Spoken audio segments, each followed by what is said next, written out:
Hello everyone, welcome back to again next video. इसमें मैं आपको बताने वाला हूँ पीसीए प्रिंसिपल कंपोनेंट एनालिसिस, जिसमें मैं 3 पार्ट में डिवीज़न किया हूँ। ठीक है, तो 3 पार्ट में डिवीज़न इसलिए किया हूँ ताकि मैं थ्योरी बता सकूँ, उसके बाद कोडिंग बताऊँगा स्टेप बाय स्टेप, उसके बाद एक्सरसाइज बताऊँगा। एक्सरसाइज में ये होगा कि मैं आपको डेटा दूंगा मैं अपने वेबसाइट पे, और वहाँ पे मैं बोलूँगा कि आप इस डेटा को डाउनलोड कर लेना और उस पीसीए के थ्रू आप बताना कि मैं कितना % एक्यूरेसी आ रहा है। तो मैं डेटा दे चुका हूँ, ऐसे आप डाउनलोड कर सकते हो। तो अब मैं बोल रहा था, आप डेटा कहाँ से डाउनलोड कर सकते हो। तो आपको सीधा जाना है roboxai.in। सीधा आप यहाँ पे जाना, और यहाँ पे आते ही आप के मीन क्लस्टरिंग एल्गोरिदम ट्यूटोरियल है, तो यहाँ पे जाना। और यहाँ पे जाते ही नीचे में आप देख सकते हो, यहाँ पे डाउनलोड convert.csv फाइल है। इस पर जैसे ही क्लिक करोगे तो हमारे ड्राइव फोल्डर पे आ जाओगे, और ड्राइव फोल्डर पे आते ही आप यहाँ पे डाउनलोड कर सकते हो। तो सारा का सारा आप डाउनलोड कर सकते हो। और उसके बाद ये पूरा का पूरा CSV फाइल ही है, मतलब यहाँ पे देख सकते हो पूरा का पूरा CSV फाइल है, राइट। तो यहाँ पे आपको लगभग बहुत ज़्यादा फाइल मिलेगा, और आपको इसमें पीसीए में पहले इसको डेटा रिफाइन करना है कि कौन कौन सा लेना है और कौन कौन सा नहीं लेना है। ठीक है, तो उसके लिए मैं इस पे पूरा का पूरा वीडियो बना चुका हूँ। आप जैसे देख सकते हो, हमारी चैनल का नाम है कोड विथ ऑटोमेशन, और आप यहाँ पे 1 आवर 47 मिनट का मैंने के मीन क्लस्टरिंग का वीडियो बना चुका हूँ, तो आप इसे जाके देख सकते हो। तो बाकी बचा ने वीडियो पे आते हैं। तो पीसीए एक तरह का प्रिंसिपल कंपोनेंट एनालिसिस होता है, जिसमें मैं 3 पार्ट में डिवीजन करूँगा। फर्स्ट होगा थ्योरी पार्ट, सेकेंड होगा कोडिंग पार्ट, एंड थर्ड होगा एक्सरसाइज। तो एक्सरसाइज तो मैं अपने वेबसाइट पर डाल चुका हूँ, तो वहाँ से आप डाउनलोड कर लेना। अब नेक्स्ट चलते हैं। तो जैसे कि मैंने आपको बताया था कि ये हमारा यहाँ पे एक तरह का प्राइस से रिलेटेड प्लॉट है, जो हमें फाइंड आउट करके बता रहा है कि ये हमें ट्रेन डेटा है, राइट। तो ट्रेन डेटा से हमें ट्रेनिंग करनी है, और उसमें टेस्ट डेटा को डाल के देखना है कि हमारी जो टेस्ट डेटा है और जो उसमें प्राइस है, दोनों में कितना डिफरेंस आ रहा है या डिफरेंस नहीं आ रहा है। तो मुझे ये देखना होगा। तो जैसे कि आप देख सकते हो, यहाँ पे एक तरह का टाउन है, फिर एरिया है, बाथरूम है, एंड प्लॉट है, एंड ट्री नियर बाय है। मतलब depending upon area bathroom plots and tree near by, उससे प्राइस डिसाइड हो रहा है। तो हम लोग क्या करेंगे, पीसीए एक तरह का प्रिंसिपल कंपोनेंट एनालिसिस होता है, जिसमें हम लोग क्या करते हैं कि हमारा कॉम्प्लिकेटेड इन द सेंस मैं बोल रहा हूँ कि हमारा, मान लेते हैं कि हमारा एक इस फीचर्स में है 1 2 3 एंड 4 फीचर्स है, बट ये 4 फीचर्स हमारा एक रो में दिख रहा है। बट हमारा ऐसा रहा है कि हम एक 2 डायमेंशनल चीज़ों में देखें। 2 डायमेंशन में मैं देखूंगा तो हर एक पॉइंट का 2 वैल्यू आएगा, एक्स एंड वाई। अगर 3 डायमेंशन में देखूंगा तो हर एक का 3 आएगा। तो उसमें क्या करते हैं, उसमें हम लोग जब ट्रेनिंग करते हैं और उसमें देखते हैं कि भाई पीसीए लगा के देखते हैं, तो उसमें कॉम्प्लिकेटेड हो जाता है। तो उसमें क्या करते हैं, डायमेंशनल रिडक्शन करते हैं। तो उसके बारे में मैं आपको बता दूं कि जैसे हमारे पास यहाँ पे 4 फोटो हैं, यहाँ पे ये 0 है, यहाँ पे 1 है, यहाँ पे 2 है, यहाँ पे 3 है, राइट। तो इस फिगर में हमें कुछ कुछ चीज़ें हमें नहीं चाहिए। जैसे कि आपको बता दूं कि जब मैं ट्रेनिंग करूँगा इसको, हर एक फिगर 8x8 है। 8x8 इन द सेंस इसलिए मैं बोल रहा हूँ क्योंकि मैंने हर एक को पिक्सल फॉर्म में कन्वर्ट कर दिया है।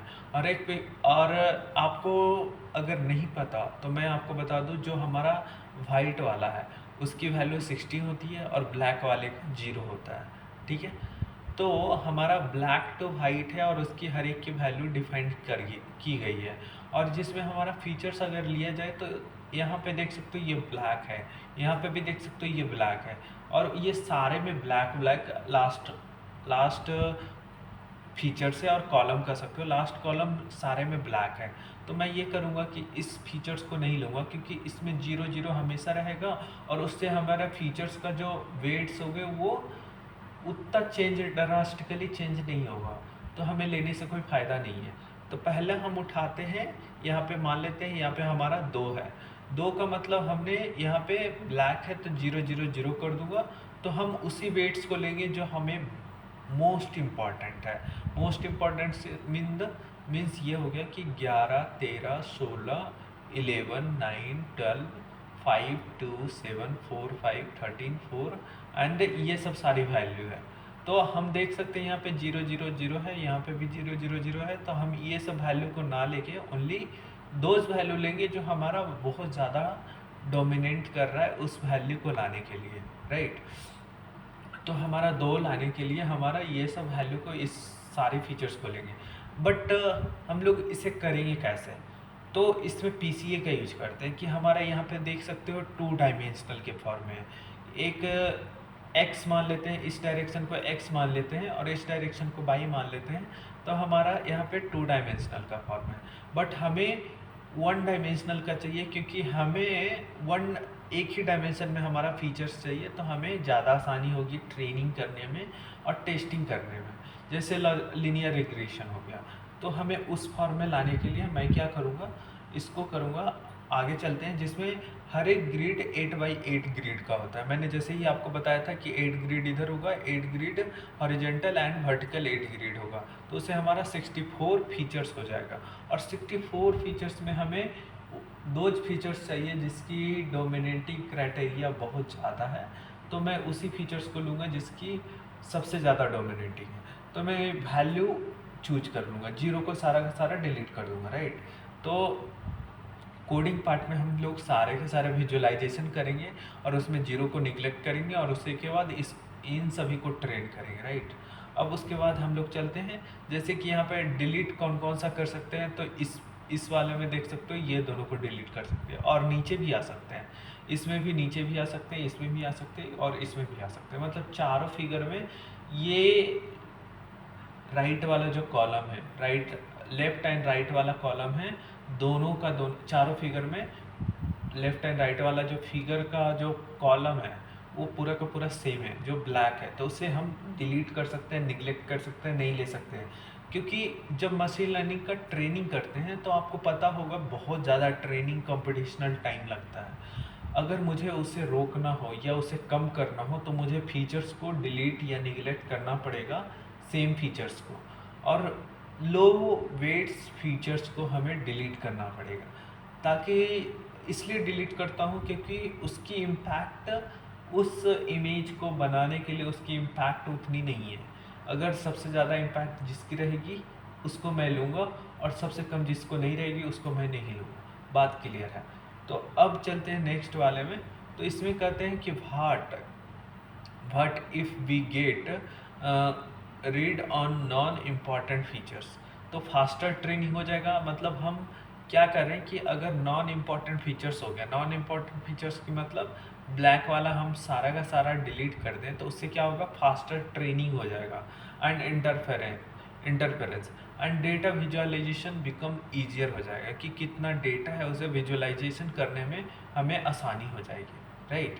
अब उसके बाद हम लोग चलते हैं नेक्स्ट स्लाइड में, जहाँ पे ये है कि PCA principal component analysis is the process figuring out most important features or principal component that has been most impact on the target variable। तो मैंने भी वही बोला था कि हमारा 3D डायमेंशन है, लेकिन 3D डायमेंशन में कुछ ऐसे फीचर्स हैं जो हमें नहीं चाहिए, तो उसे मैं 2D में कन्वर्ट करूँगा और 2D को फिर 1D में कन्वर्ट करूँगा और उसमें फीचर्स को निगलेक्ट करता जाऊँगा। जो हमारा फीचर्स इम्पैक्टफुल नहीं है उसे हम निगलेक्ट कर देंगे और जो इम्पैक्ट है उसे हम ले लेंगे, जो जिसे प्रिंसिपल कंपोनेंट बोलते हैं, तो उसे प्रिंसिपल कंपोनेंट एनालिसिस कहते हैं, राइट। अब उसके बाद नेक्स्ट में जैसे कि आप देख सकते हो यहाँ पे क्या है कि हमारा सेंट्रल पिक्सल है एंड कॉर्नर पिक्सल है। तो कॉर्नर पिक्सल में उतना चेंजेज नहीं आ रहे, तो मैं क्या करूँगा, सेंट्रल पिक्सल में चेंजेज आ रहे हैं, तो मैं यहाँ से यहाँ गया तो कुछ चेंजेज यहाँ पे नहीं आ रहा, चेंज है यहाँ पे बट माइनर चेंजेज है। माइनर चेंजेज के इन द सेंस यहाँ से इस कंपैरिजन में देखा जाए तो इसमें माइनर चेंजेस हैं। तो मैं क्या करूँगा, सेंट्रल पिक्सल में हमारा चेंजेस ड्रास्टिकली चेंज हो रहे हैं, तो मैं यहाँ पे क्या करूँगा, इस वाई एक्सिस को शिफ्ट कर दूंगा यहाँ पे, और होगा क्या, हमारा देख सकते हो हमारा एक लाइन में आ गया जो सेंट्रल पिक्सल वाला है, जो सेंट्रल पिक्सल का हमारा एक लाइन में आ जाएगा।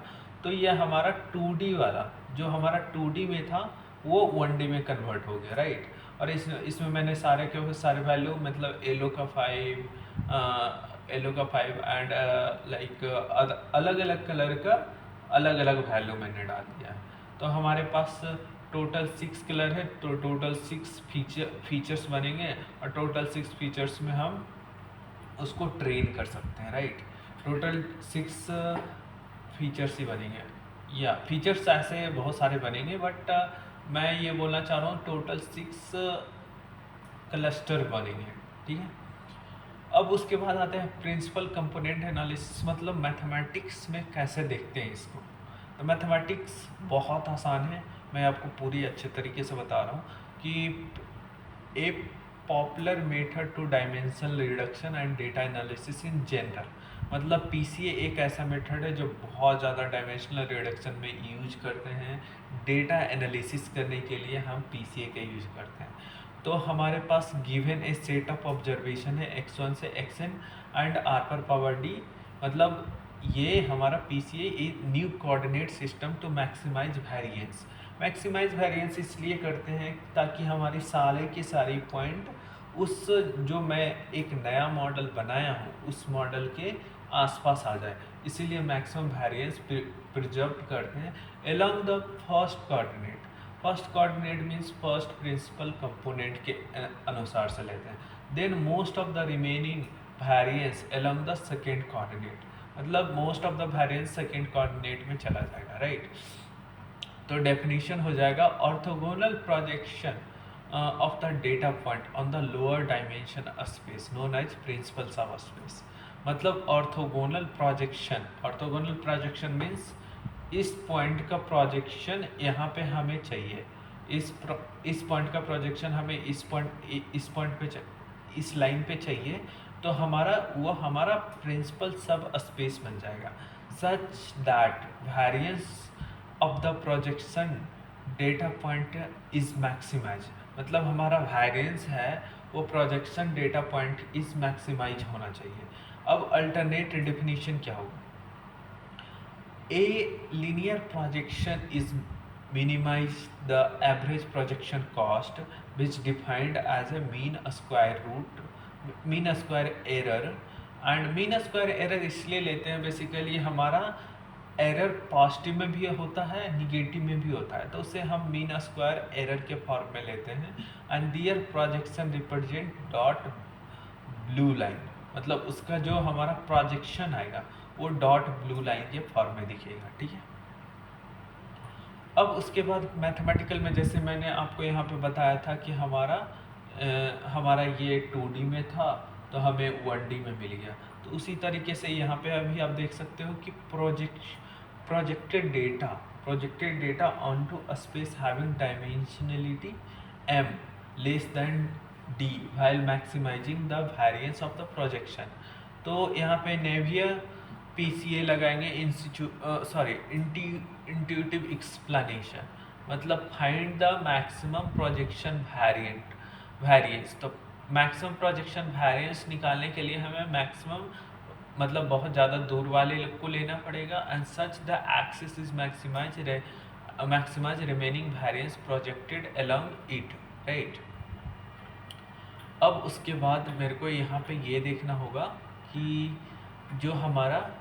जो हमारा continuous this process until we have same number of axis on a original data, मतलब मैंने क्या किया कि हमारा 2D डेटा पॉइंट है, 2 डायमेंशनल ओरिजिनल इन 2D में है, तो मेरा वेस्ट लीनियर रिग्रेशन मॉडल लगाऊंगा तो हमारा एक यहाँ पे लाइन फिट होगा जो हमारा एक तरह का मॉडल होगा, रियलिस्टिक नहीं कर सकते, हमारा एक मतलब इंट्यूशन मॉडल होगा कि मैंने ये इंट्यूशन मॉडल को मान लिया। अब उसके बाद मैं इसका ऑर्थोगोनल डालूंगा, और ऑर्थोगोनल में जो मैक्सिमम हमारा वेरिएंस देगा तो वो मैक्सिमम वेरिएंस हमारा इस फॉर्म में आ जाएगा, जो 2D से कन्वर्ट हो गया 1D में, और 1D में कन्वर्ट होते ही हमें प्रोजेक्शन करना पड़ेगा कि हर एक का प्रोजेक्शन करना पड़ेगा। तो इसका तो प्रोजेक्शन होगा नहीं, इसका भी नहीं होगा, ओनली इसका होगा, इसका कुछ हो सकता है और इसका मैक्सिमम है। तो सारा का सारा प्रोजेक्शन करना पड़ेगा, और प्रोजेक्शन करने के बाद हमारा लिव इन फर्स्ट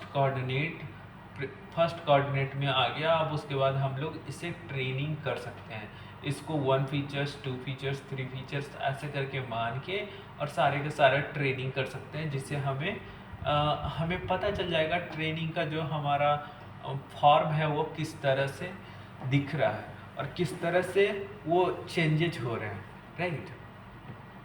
तो such an algorithm would be work but there is a better solution, okay. And to maximise, मतलब वेरिएंस को मैक्सिमाइज कैसे कर सकते हैं उसको पता कैसे करते हैं। तो मान लेते हैं consider a projection D dimensional space है, मतलब हमारा डी डायमेंशनल स्पेस है, and so a new coordinate system is set of A vector u1 u2 and ud, मतलब हमारा जो न्यू कोऑर्डिनेट ऑफ सिस्टम होगा वो डी डायमेंशनल का होगा, ठीक है। So we choose ui to unit vector as be interested in the direction defined by ui, not the magnitude। मतलब ये क्या कहना चाह रहा है कि हमारा ui वेक्टर है वो हमारा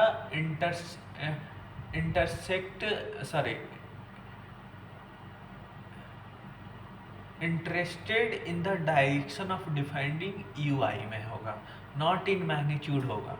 मतलब एक दूसरे का वो ऑर्थोनॉर्मल वेक्टर होगा, जिससे ये कह सकते हैं कि हमारा जो U I transpose into U I होगा जो 1 हो जाएगा, और यू आई हमारा जो एक तरह का वो डायरेक्शन होगा, मैग्नीट्यूड नहीं होगा। मतलब इसका पूरा का पूरा मैग्नीट्यूड हमें 1 मिलेगा और इसका भी मैग्नीट्यूड 1 मिलेगा, but both are perpendicular to each other. तो हम U I transpose into U I करेंगे तो उसका वैल्यू 1 हो जाएगा, क्योंकि हमने पढ़ा है A transpose into A is equal to 1 तभी होगा जब हमारा ऑर्थोनॉर्मल वेक्टर होगा, और अगर ऑर्थोगोनल वेक्टर में भी लागू है, बट हमारा U I is equal to उसका मैग्नीट्यूड भी 1 है, तो हम कह सकते हैं ऑर्थोगोनल वेक्टर को कन्वर्ट कर सकते हैं ऑर्थोनॉर्मल वेक्टर को ऑर्थोगोनल वेक्टर को कन्वर्ट कर सकते हैं ऑर्थोनॉर्मल में, जहाँ पे वैल्यू 1 हो रहा है। तो यहाँ पे कह सकते हैं कंसीडर है original data point X J and J is equal to 1 to n and principal axis U आई।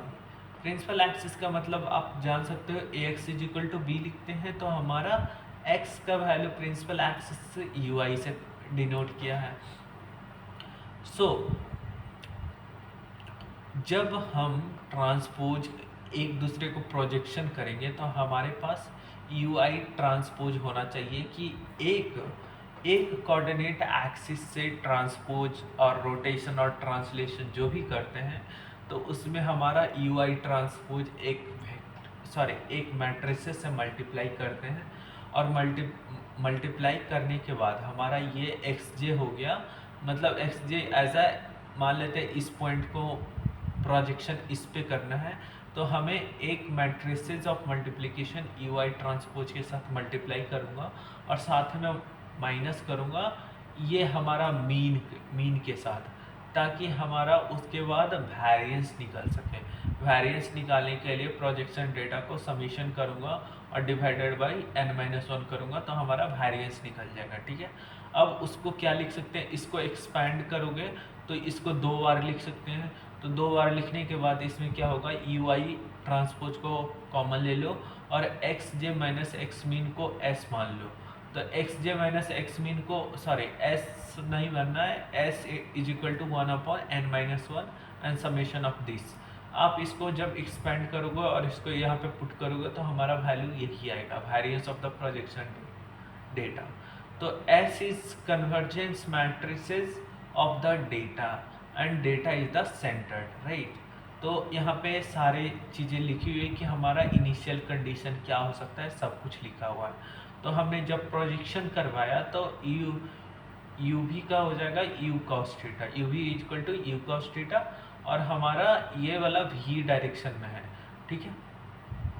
अब उसके बाद मैक्सिमाइज द प्रोजेक्शन वेरिएंस करने के लिए हमारा कंस्ट्रेंट पहले से है कि U I transpose into U one is equal to one होगा ही, क्योंकि एक दूसरे से इन मतलब एक दूसरे का ऑर्थो नॉर्मल है, तो हमारा ऑब्वियस सी बात है वो हमें एक तरीके के U I transpose into U one is equal to one मिलेगा, ठीक है। अब उसके बाद मैं कुछ एग्जाम्पल लेके बताना चाहता हूँ कि हमारा विजुअलाइजेशन कैसे कर सकते हैं। तो यहाँ पे आप देख सकते हो हाइट एंड विड्थ है इन सेंटीमीटर और बहुत सारा डेटा पॉइंट है। मान लेते हैं एक ये डेटा पॉइंट है, दूसरा डेटा पॉइंट ये है, बट हमारा मॉडल नहीं पता कौन सा मॉडल है। तो मैं यहाँ पे एक लाइन खींच दूंगा और लाइन खींचने के बाद हमें इसका हर एक का परपेंडिकुलर लाइन खींच दिया और लाइन खींचने के बाद हर एक के साथ परपेंडिकुलर करूँगा, जो हमारा PCA1 होगा, principal component 1 and PCA principal component of 2 हो जाएगा, ठीक है। अब उसके बाद हर एक का प्रोजेक्शन कराऊंगा और हम PCA1 पे प्रोजेक्शन सारे के सारे करा देंगे और उसके बाद हमारा सारा का सारा एक लाइन में आ जाएगा। तो जैसे ही हम लोग इस PCA1 एंड PCA2 को इस फॉर्म में लिखेंगे और उसके बाद मैं प्रोजेक्शन कराऊंगा तो हमारा इस फॉर्म में आ जाएगा, जैसे मैंने आपको भी बता रखा था इस फॉर्म में आ जाएगा, ठीक है। तो जैसे ही मैं प्रोजेक्शन कराऊंगा तो इस फॉर्म में आ जाएगा। तो यहाँ पे भी वही है कि जैसे जैसे मैं प्रोजेक्शन करवाऊंगा तो PCA1 पे आ जाएगा। तो PCA1 पे आते ही हमारा लुक लाइक, इसके एक स्टेप बाद और है तो उसको यहाँ पे मैं नहीं डिनोट किया, ताकि मैं इसलिए नहीं डिनोट किया क्योंकि आप खुद से सोच सको और उसे पता कर सको, ठीक है। अब उसके बाद हम लोग क्या करते हैं कि 0 है, 1 है, 2 है, इसको हम 2 डायमेंशनल में है तो हर एक को 2 डायमेंशनल को 1 डायमेंशनल में कर देते हैं। तो 1 डायमेंशनल में करने के लिए हमें 8 पिक्सल क्रॉस 8 पिक्सल का बनेगा, टोटल 64 का बनेगा। तो 0 से स्टार्ट करेंगे तो 64 तक जाएगा। तो 64 को लाने के लिए यहाँ पे ब्लैक है और यहाँ पे भी ब्लैक है 0 में, तो 0 का 0 हो जाएगा, 64 में भी 0 हो जाएगा। कुछ में वैल्यू मिलेगा हमें, जब 1 में जाऊँगा तो कुछ यहाँ पे अलग वैल्यू मिलेगा, 2 में जाऊँगा तो कुछ अलग वैल्यू मिलेगा, लेकिन हमारा पिक्सल 0 का हमेशा 0 है क्योंकि वो ब्लैक पहले से है और वो हमें डिनोट कर रहा है हर एक पिक्सल का कि ये 5 है, ये 0 है, ये 2 है, ये 9 है, वो 1 है।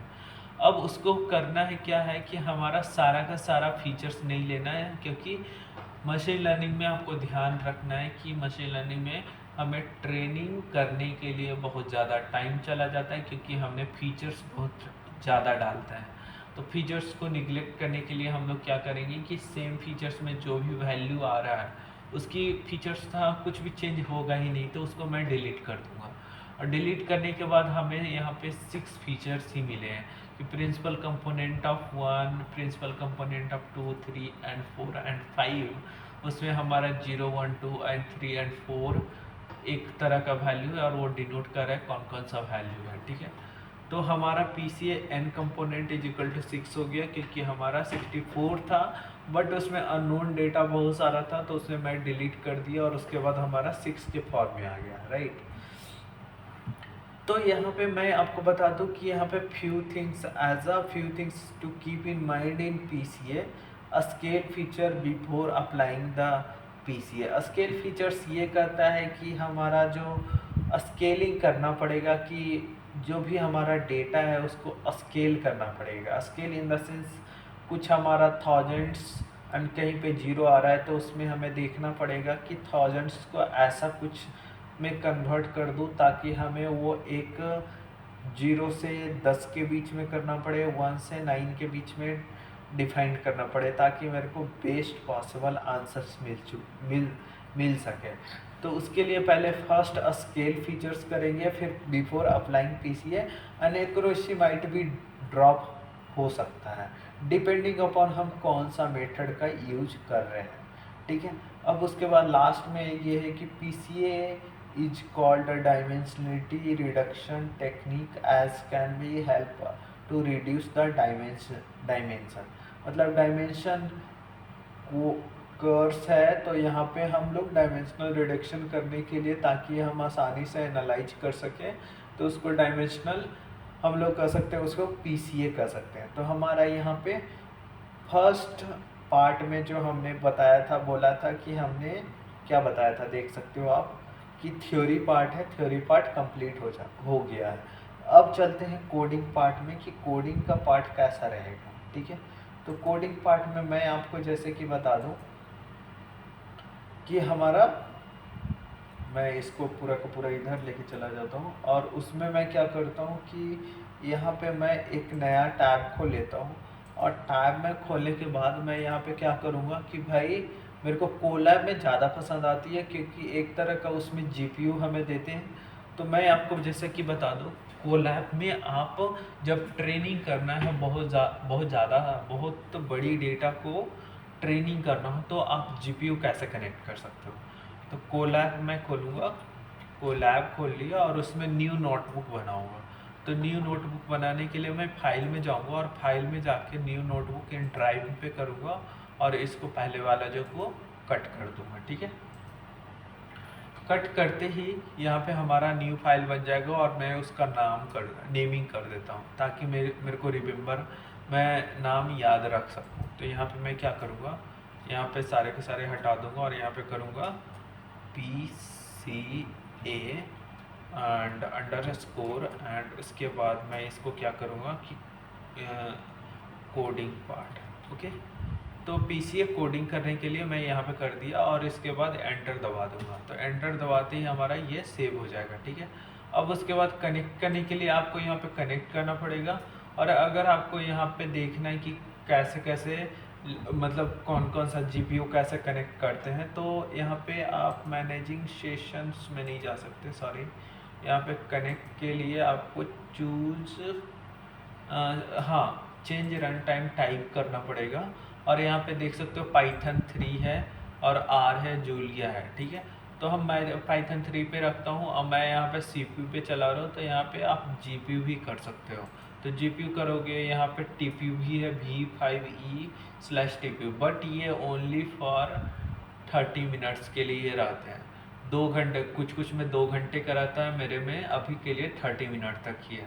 तो मैं यहाँ पे ये करके सेव कर दूँगा, और जैसे ही सेव मैं करूँगा, उसके बाद चलते हैं हमारे कोडिंग करने के लिए। मैं एग्जाम्पल के तौर पे मैं बता दूं आपको कि मैं एग्जाम्पल के तौर पे मैं यही लेने वाला हूँ, और ये वाली डेटा मैं कहीं से उठा नहीं रहा, ये पाइथन में पहले से इनबिल्ट है, तो मैं उसी का यूज करूँगा। और उसके बाद मैं आपको एक नया डेटा दूंगा, और उससे आपको फाइंड आउट करना है, और जिनके अच्छे फाइंड आउट आएंगे, जिनकी एक्यूरेसी बहुत तगड़ी आएगी, मैं उनको अपनी तरफ से एक गिफ्ट भी देना चाहूँगा। तो चलिए स्टार्ट करते हैं। तो फर्स्ट क्या करूँगा, पहले मैं लाइब्रेरी को इंपोर्ट करना चाहूँगा, ताकि मैं देख सकूँ उसमें फीचर्स कितने हैं। तो लिखूँगा import pandas as PD, right. And उसके बाद मैं देखने के लिए, मतलब डेटा लोडिंग करने के लिए, फ्रॉम स्किल लर्न, क्योंकि एक स्किल लर्न एक तरह की मतलब प्लेटफॉर्म है, जहाँ पे आप इंपोर्ट कर सकते हो बहुत सारी चीज़ों को। तो मैं यहाँ पे डेटा सेट को इंपोर्ट्स करना चाहता, और उसमें इंपोर्ट कहाँ से करना चाह रहा हूँ, तो उसमें मैं लोड डेटा पे करना चाहता हूँ, लोड डिजिट्स पे, सॉरी डिजिट्स ही था ना, डिजिट्स पे करना चाह रहा हूँ। ठीक है, जिसका ये हो जाएगा 0 से 9 के बीच में रहता है। 0 से मैं यहाँ पे लिख देता हूँ कि फ्रॉम 0 to 9। ओके, एंड इसको मैं रन करके देखता हूँ। तो रन जैसे ही मैं करूँगा, तो ये कनेक्टिंग हो रहा है सर्वर के साथ, वो GPU के साथ, और TPU जो भी मैंने कनेक्ट किया, और वो अपने आप यहाँ पे रन हो जाएगा। ठीक है, अब नेक्स्ट यहाँ पे मैं खोलूँगा, और यहाँ पे देखना चाहूँगा कि जो मैंने डेटा लोडिंग डिजिट्स किया हूँ, उसमें मैं इसको मान लेता हूँ एक तरह का data set is equal to loading data करना चाहता हूँ, लोड डिजिट्स करना चाहता हूँ, तब मेरे को पता चलेगी, और इसमें मैं डेटा सेट को देखना चाहता हूँ, डेटा सेट। अब इसके बाद जैसे ही मैं यहाँ पे करूँगा तो हमें डेटा सेट के फॉर्म में बहुत सारी ये सब सारी चीज़ें मिल रही हैं। तो हमें ये नहीं चाहिए, डेटा सेट का जो हमारा की है, फीचर्स का नेम है, वो मुझे चाहिए। तो मैं यहाँ पे क्या करूँगा, डेटा सेट लिखूँगा, data set dot dot keys. Okay, and keys में जाके मैं यहाँ पे एंटर करूँगा तो हमारा यहाँ पे देख सकते हो कि हमारा कीज़ में डेटा हो गया, टारगेट हो गया, फ्रेम हो गया, फीचर्स नेम हो गया, टारगेट नेम हो गया, इमेज हो गया, एंड DC SCRC हो गया। ठीक है, अब उसके बाद मेरे को देखना है कि हमारा जो यहाँ पे हमें डेटा सेट मिला, बहुत सारे डेटा सेट मिला, बट हमें फर्स्ट का जीरो में देखना है कि जीरो में क्या है। तो मैं क्या करूँगा, डेटा सेट पहले से था तो डेटा सेट हो गया, डॉट करूँगा, फिर डेटा अंदर में जाना चाहूँगा और उसके अंदर में मैं जीरो पे करना चाहूँगा, एंटर दबाते मेरे को आ जाएगा। तो एंटर दबा रहा हूँ और ये थोड़ा कंप्यूटेशनल लेगा थोड़ा सा, अब देखते हैं आता कि नहीं। तो ये आ गया, तो ये आते ही मैं यहाँ पे ये भी कर सकते हो कि यहाँ पे जीरो है, यहाँ पे मैं 9 वाले को देखना चाहता हूँ। तो 9 वाले को देखने के लिए आप ये देख सकते हो, 9 वाले का अलग है। ठीक है, अब उसके बाद मैं देखना चाहता हूँ कि हमारा डेटा सेट का डेटा है जो उसका शेप कितना है, ताकि उसके हिसाब से मैं देख सकूँ, उसमें निगलेक्ट कर सकूँ। तो डेटा सेट इनटू डेटा करूँगा एंड डॉट शेप में जाऊँगा, एंड सेव करते ही हमारा यहाँ पे देख सकते हो 1797 एंड 64 वो बता रहा है कि हमारा पिक्सल टोटल एक डिजिट्स का वैल्यू कितना होगा। जैसे मैंने आपको बताया था कि 8 ग्रिड बाई 8 ग्रिड होती है, जैसे यहाँ पे 8 बाई 8 ग्रिड होती है, तो 8 ही क्यों होता है, मैं ये पूछना चाहूँगा। तो मैं बता दूँ कि हमारा कोई भी नंबर को सेव करने के लिए 8 बाइट का यूज करते हैं, 1 बिट में 8 बाइट होता है, तो उसके वजह से 8 में डिवीजन करते हैं, राइट। अब उसके बाद चल लेते हैं, हमारा यहाँ पे 64 हो गया। अब उसके बाद मेरे को देखना है कि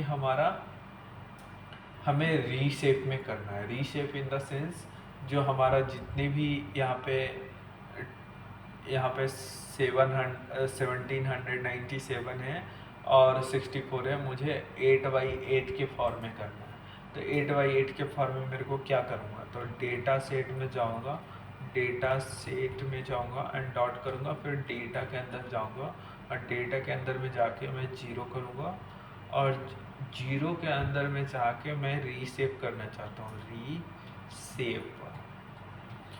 रीसेप करूँगा और उसमें 8.8 डाल दूँगा, 8,8 डाल दूँगा। तो उससे क्या होगा कि हमारा रीसेप हो जाएगा। तो रीसेप करते ही हमारा जो जीरो वाला डेटा था, जैसे कि मैं यहाँ पे जीरो वाला प्रिंट आउट करवा के देखूँ, तो जीरो वाला डेटा और यहाँ पे एडजस्टमेंट डेटा क्या हो जाएगा कि हमारा यहाँ पे एरी एक तरह का पूरा फीचर्स था, 0, 0, 5, 13 and this type of 64 features था। बट यहाँ पे क्या हो जाएगा कि हमारा 2D में चला गया कि 0, 0 एक तरह का मैट्रिसेस बन गया, 2D मैट्रिसेस। तो मैं यहाँ पे क्या करूँगा कि इस वाले में आप देख सकते हो 0, 0 है, तो ये सब सारे को हटा दूँगा, फिर इस वाले में सारे को हटा दूँगा और जो हमारा मेन फोकस होगा उसे मैं लूँगा और अदरवाइज को सबको ख़त्म डिलीट कर दूँगा। तो अब जब मैं इसको प्लॉट करके देख के बोलते हैं कि क्या प्लॉट हो रहा है, तो मैं प्रॉम जाऊँगा, प्रॉम मेट प्लॉट लाइब्रेरी का यूज करूँगा, मेट प्लॉट लाइब्रेरी का यूज करूँगा और इंपोर्ट करूँगा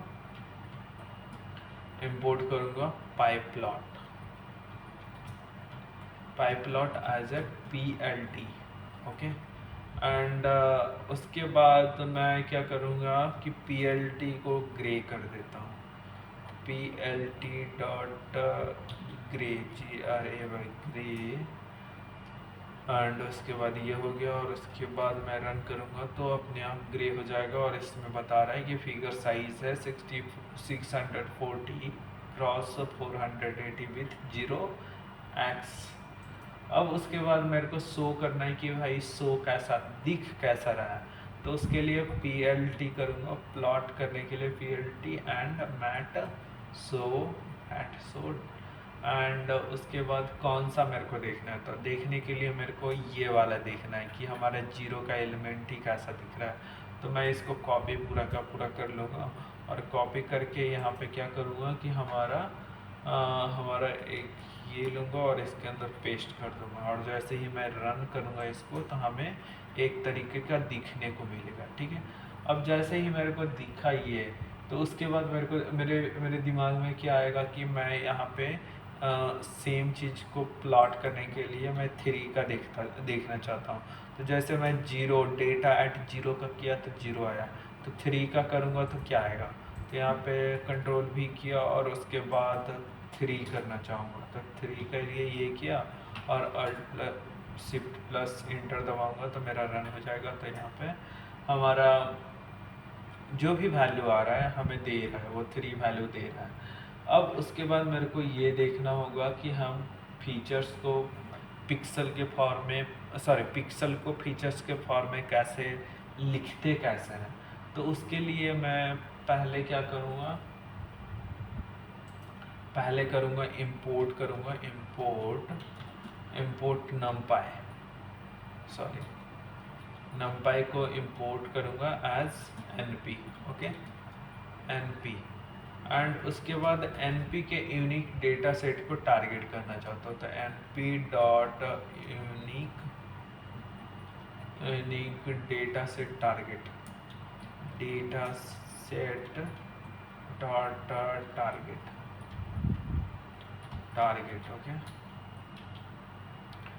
np unique data set np unique and data set target में जाते ही हमारा क्या क्या टारगेट होगा, जैसे इंटर करते ही हमारा वो वैल्यू दे देगा कि एरे में 0 1 2 3 4 एंड 5 एंड 6 एंड 7 8 एंड 9 तक कर देगा। ठीक है, अब उसके बाद मेरे को टारगेट करना है 8 वाले को।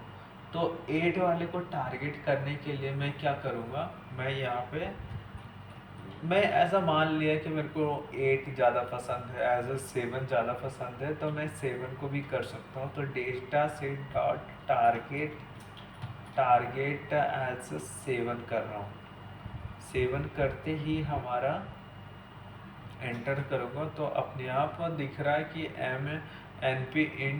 np डॉट इंट इज 7 में अंदर में है। ठीक है, अब उसके बाद क्या करूँगा कि converting into the features name, मतलब हमें यहाँ पे पिक्सल के फॉर्म में मिला ना।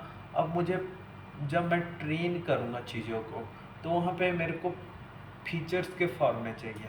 तो फीचर्स को जनरेट करने के लिए मैं क्या करूँगा, यहाँ पे एक तरह का वेरिएबल लूँगा और इसको इक्वल करूँगा और पीडी के साथ डॉट एंड डेटा फ्रेम में करना चाहता हूँ। डेटा फ्रेम एक तरह का किस तरह का फ्रेम होना चाहिए वो मुझे फाइंड आउट करके देता है। और डेटा फ्रेम के अंदर डेटा सेट डॉट डेटा मेरे को डेटा सेट डॉट डेटा देखना है। फिर उसके बाद एक कॉलम्स में क्या करूँगा, column is equal to data set dot feature name. Okay, names. Okay, and उसके बाद जैसे ही मैं इंटर दबाऊंगा, बट मेरे को एक तरह का ये है कि मेरे को एंटर ना दबा मतलब एंटर मैंने दबा दिया और ये रन हो गया। मुझे डीएफ चाहिए। डीएफ के लिए क्या कर सकते हैं, डीएफ के लिए देख सकते हो हमारा का पूरा वैल्यू मिल गया। और पूरा का पूरा वैल्यू मिलने का मतलब हमारा 64 कॉलम्स होंगे इसमें। 64 कॉलम्स तो आने ही चाहिए। 64 कॉलम्स कैसा होगा, जैसे यहाँ पे P00 से स्टार्ट हुआ और हमारा 7 तक चला हट गया, तो यहाँ पे टोटल 8 वैल्यू है। और 8 वैल्यू हर एक में जाओगे तो 0 का इतना है, तो 7 तक गया तो 8 8 64 64 कॉलम्स आ जाएंगे और 796 वैल्यू है, राइट। तो इसको पे आ गया। अब उसके बाद मेरे को इसमें देखना है कि भाई यहाँ पे डीएफ डिस्क्राइब करना चाहता हूँ। डीएफ डिस्क्राइब से पता चल जाएगा कि कौन सा हमारा वैल्यू 0 दे रहा है, मीन मीडियन स्टैंडर्ड डेविएशन 0 दे रहा है, तो उसे मैं नहीं लूँगा। और अगर मेरे को मीन मीडियन डिवीएशन या स्टैंडर्ड डिवीएशन बहुत ज़्यादा दे रहा है तो मैं उसको लूँगा। तो उसके लिए मैं क्या करूँगा, df डॉट डिस्क्राइब कर दूँगा, SCRIB। ओके, जैसे ही मैं इंटर करूँगा तो अपने आप मेरे को डिस्क्राइब में पता चल जाएगा कि हमारा 0 0 में तो वो 0 0 सारे के 0 हैं, फिर इसमें मोस्ट ऑफ द केसेस में 0 हैं, बट और सब में यहाँ पे आप देख सकते हो बहुत ज़्यादा 0 आ रहे हैं। तो उसके लिए मैं इसको क्या करता हूँ, हमारा डेटा एक तरह का हो गया और डेटा को मैं x में स्टोर करना चाहता हूँ, तो df कर लिया, ठीक है। अब उसके बाद df करते ही एंड y में क्या करना चाहता हूँ कि टारगेट को रखना चाहता हूँ। टारगेट इन द सेंस कि हमारा जो वैल्यू आएगा, जिस भी रो को मैं डालूंगा तो उससे मेरे को एक तरह का वैल्यू प्राप्त होगा, तो उससे टारगेट को मैं y में डिनोट करना चाहता हूँ। तो मैं क्या करूँगा, y इज इक्वल टू लिखूँगा data set dot target and enter run करूँगा, रन हो गया। अब उसके बाद मैं देखना चाहता हूँ y में है क्या, तो 0 से समथिंग उस तरह का वैल्यू आनी चाहिए, मतलब 0 से डेटा सेट डॉट टारगेट में मैं जाके देखना चाहूँगा तो उस तरह का वैल्यू आ रहा है, ठीक है। अब उसके बाद मेरे को क्या करना होगा कि भाई मेरे को स्टैंडर्ड स्टैंडर्ड मतलब क्या हुआ कि हमारा यहाँ पे वैल्यू 0 से 16 के बीच में वैरी करेगा, वो बात अलग है। बट हमें 0 से 16 वैल्यू में ना चाह के मैं 0 से 1 के बीच में या -1 से 1 के बीच में चाहता हूँ। तो मैं यहाँ पे क्या करूँगा, तो फ्रॉम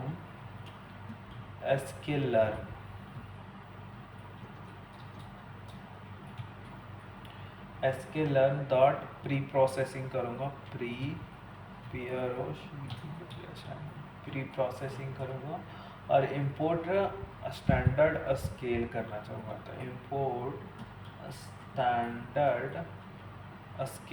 स्टैंडर्ड स्केल करने के बाद स्टैंडर्ड स्केल को स्केल में वैल्यू को स्केलर है जो स्टैंडर्ड स्केल को कर रहा है, ठीक है। स्टैंडर्ड स्केल को लेना चाह रहा है और उसके बाद मैं एंटर करता हूँ। अब उसके बाद एंटर करते ही हमें देखना है कि हमारा जो स्टैंडर्ड स्केलर का जो फॉर्म है वो दिखेगा कैसा। तो उसको देखने के लिए मैं क्या करना चाहता हूँ, एज अ स्केलर भी कर सकते हो, स्केलर एंटर दबाऊंगा तो मेरे को एक तरह का वैल्यू देगा, बट वो दिख नहीं रहा। तो मैं यहाँ पे क्या करूँगा, ऊपर जाऊँगा और यहाँ पे मैं करूँगा क्या, यहाँ पे मैं एक वेरिएबल बना देता हूँ, वेरिएबल बना के x स्केल करता हूँ, scaled is equal to scaler dot fit transform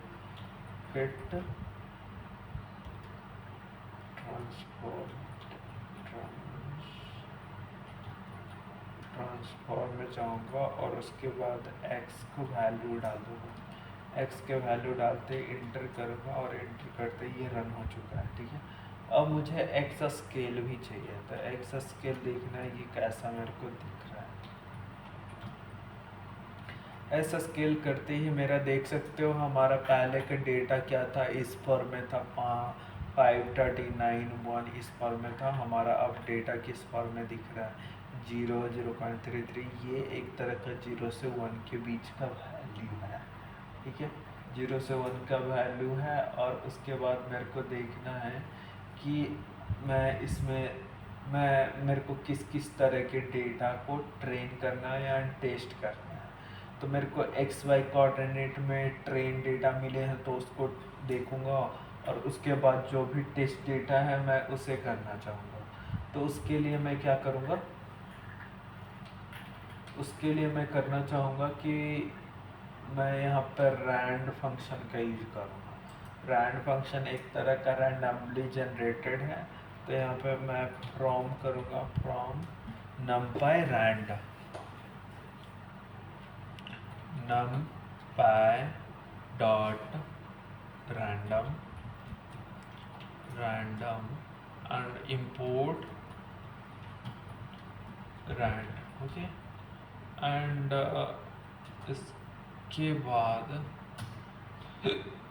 इसके बाद मैं क्या करूँगा, फ्रॉम में जाऊँगा और फ्रॉम में स्केलन का मॉडल सिलेक्शन करूँगा and train and test split कर दूँगा। जो भी हमारे पास डेटा है, मतलब ये करना चाहता हूँ कि हमारे पास ट्रेनिंग डेटा में मैं 80-20 में डिवीज़न कर रहा हूँ। 80% डेटा को मैं ट्रेन करूँगा और 20% डेटा को टेस्ट करूँगा।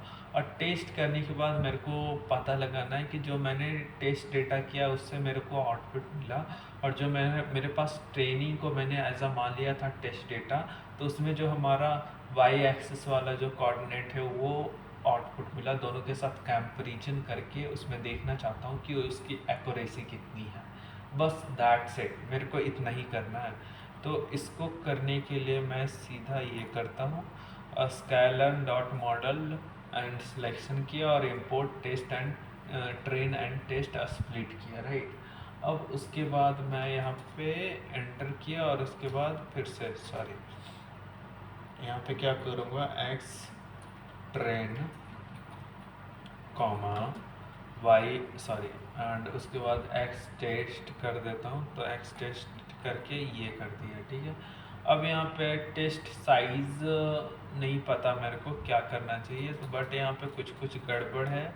हमें टेस्ट ट्रेन स्प्लिट किया और जिसमें एक्स स्केल किया, फिर वाई किया, और वाई करने के बाद मैं यहाँ पे क्या करूँगा, यहाँ पे स्ट्रैटिफाई करना चाहता हूँ। Stratify is equal to Y.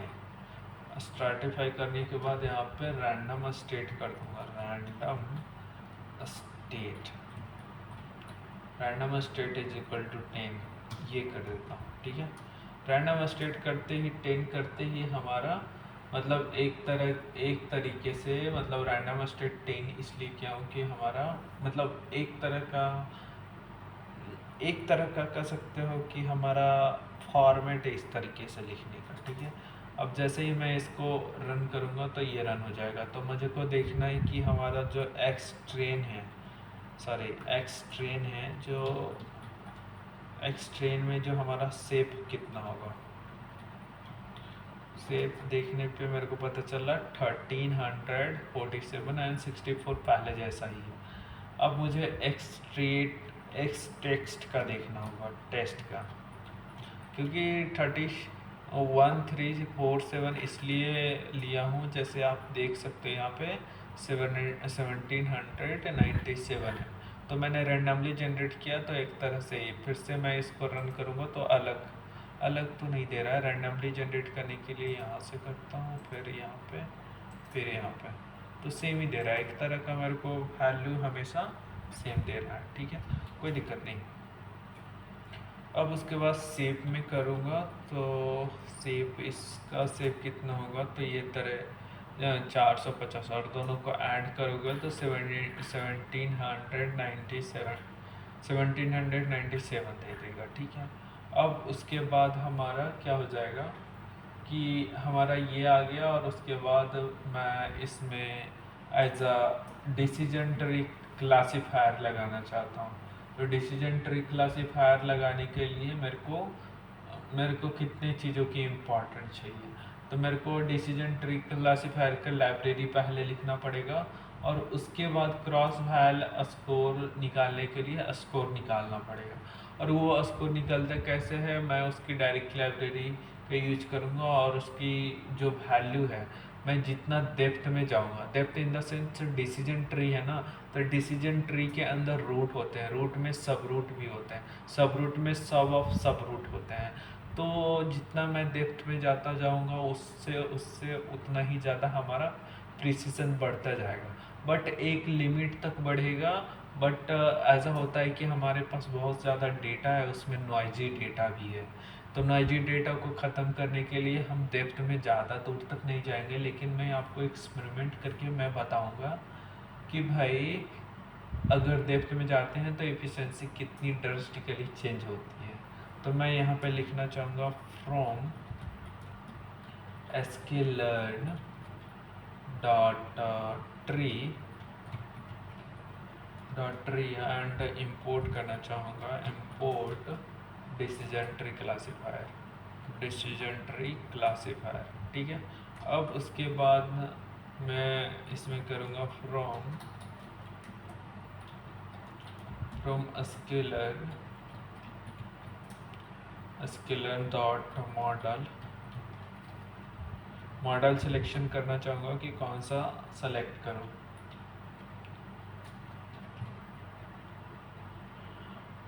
Model selection, okay, model selection and import करना चाहता हूँ, क्या करूँ, क्रॉस वैल स्कोर का यूज करता हूँ, well score,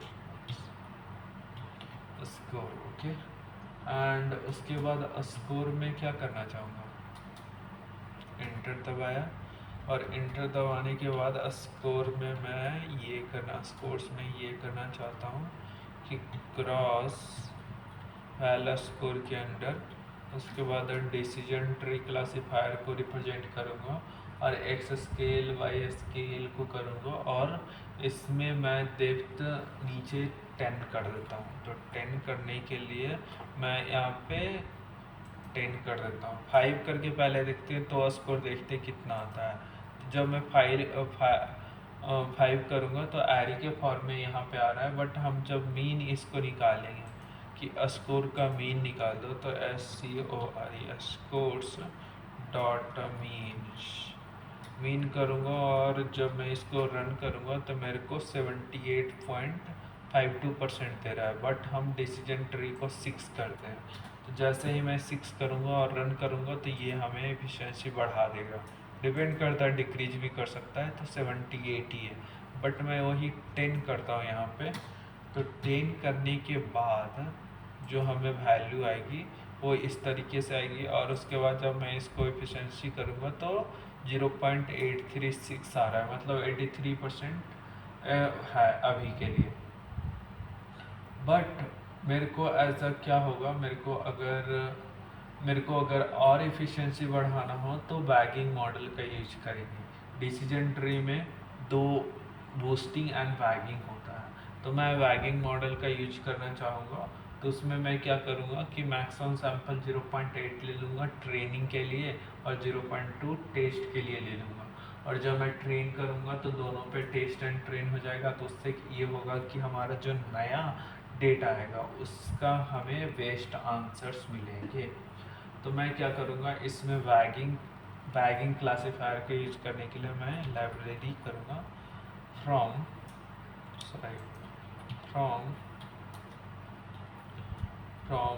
sklearn dot ensemble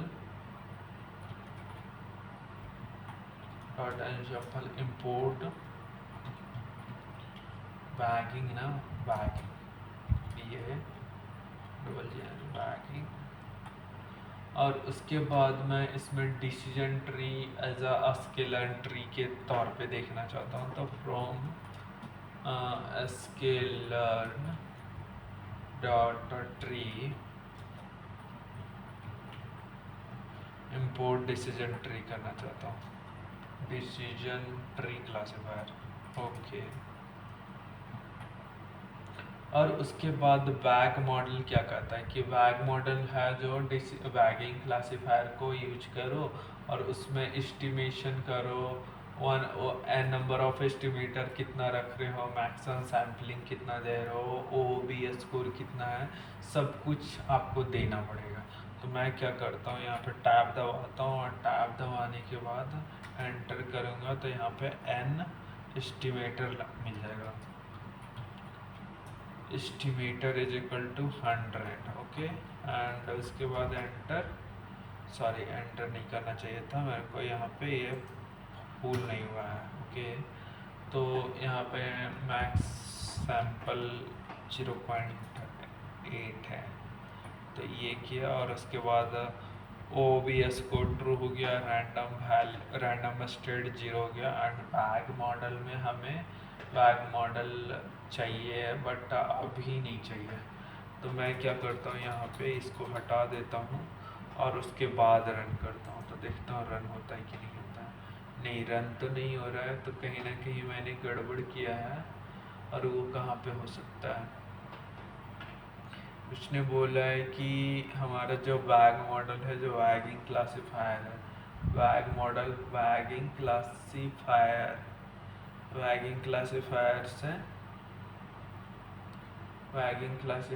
हैं, एंड उसके बाद एस्टिमेटर है। तो बेस एस्टिमेटर नहीं कर सकते, इसको ओनली एस्टिमेटर कर सकते हो। तो एस्टिमेट कर देता हूँ मैं यहाँ पे, और estimator is equal to decision tree classifier हो गया एंड एन एस्टिमेटर एक तरीके से। तो मैं यहाँ पे क्या करूँगा, यहाँ पे ये पेस्ट कर दूँगा और उसके बाद मैं वैल्यू देखता हूँ कि आती है कि नहीं। तो ये रन हो चुका है। अब मेरे को अब देखनी है कि वैगिंग करते ही हमारा जो एफिशिएंसी इंक्रीज हुआ या नहीं हुआ। तो उसके लिए मैं वैग मॉडल का वेट कर रहा था। वैग मॉडल डॉट फिट,